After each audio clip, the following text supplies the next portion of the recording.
tsunami that had occurred, and it needed just a little nudge that Moses provided, that little nudge, pop, and a tsunami occurred and Moses crossed and Pharaoh was drowned. It's a natural event, isn't it? Can you nod if that is making sense? Yeah? All right. It's a natural event. But look at it properly. Look at it properly. It's amazing. It brings about a different understanding of the world altogether. Before the tectonic plates come together, they are set into motion trillions of years ago. Isn't that true? The earth formed many millions of years ago, yes? And it was set into motion as it cooled down, the tectonic plates, yes? Is that true or not? It wasn't something that was put into motion just then. It was a natural event, and it culminated at that point. Moses took birth 30 years ago.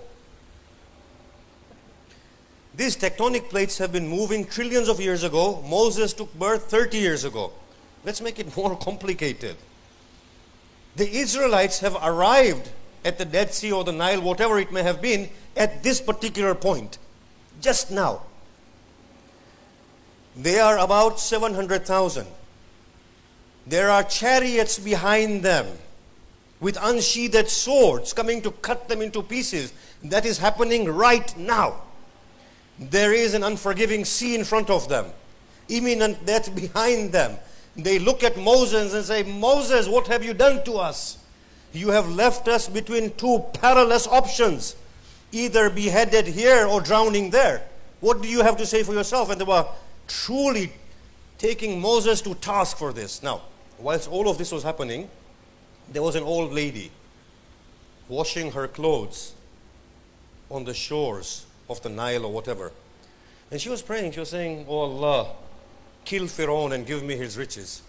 Now I'll say, oh woman, be mindful for what you ask.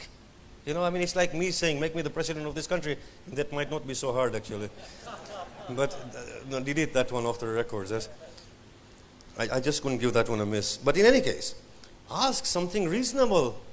Ask Allah to give you your 2 chapatis of today and that's it, go away. You're asking for Allah to drown the Pharaoh and give you his riches. Now all of these things are happening there. Let's go back. The tectonic plates were in motion trillions of years ago. Moses arrives with his band just now. Pharaoh is going to kill them. Now Allah has to do so many things. He has to save Moses, drown Pharaoh, and grant that old woman her dua. And the meticulous way in which everything comes together that was set into motion trillions of years ago, it brings to mind this whole notion that this universe is a living being. It's acting so meticulously, so precisely, that nothing is out of place. And that is the greatest miracle that I observe here. The Nile has parted with that little nudge. Musa has been safeguarded. Pharaoh has been destroyed. As he drowned, his body was washed to the shore. Woman made that dua, took the gold from the person of Moses and said, Alhamdulillah Rabbil Alameen. I'm saying, oh woman, do you know what God had to go through before he could grant your prayer?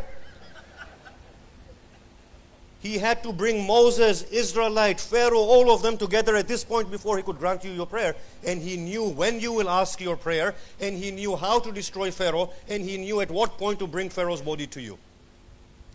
Think about the way things are operating and happening. The greater miracle is not what we are understanding, it's something far different. Now, if we have understood this so far, that a miracle has to be in accordance with the understanding of the people, and has to make them incapable of responding, then in that case we can understand something. That miracles always challenge the mind at the level at which the mind exists at any point in their evolutionary process. But what is the function of miracle beyond challenging the mind? Here we see something more unique, as Dr. Hadi Fadli or Sheikh Fadli discusses in one of his books. He states, let's examine the miracles of the prophets that went before. Moses brought a staff. It was a wonderful thing, that staff. He could topple Pharaoh with it, make it into a serpent, split the Nile. But if this staff right now was in the museums, would you pay 100 rupee and take a 2-hour tour to go and see this stuff? We wouldn't have the time. It's not worth anything anymore. And if I had the staff in my hand right now, it won't do anything. As Imam Khomeini says, before the staff can have any potency in there, it needs the hand of Moses to hold it, not any hand. But even if Moses were to make it into serpents, what difference will it make in any case? Yes? That staff was a miracle. But what was the function of it? It rendered people incapable of responding. What were the people supposed to do? Go and touch the staff and kiss it and do their mannats there? No. The miracle was a means to take the people to the message, which was the Torah of Moses. So the miracle lost its function. After the death of Moses, the staff lost its function altogether.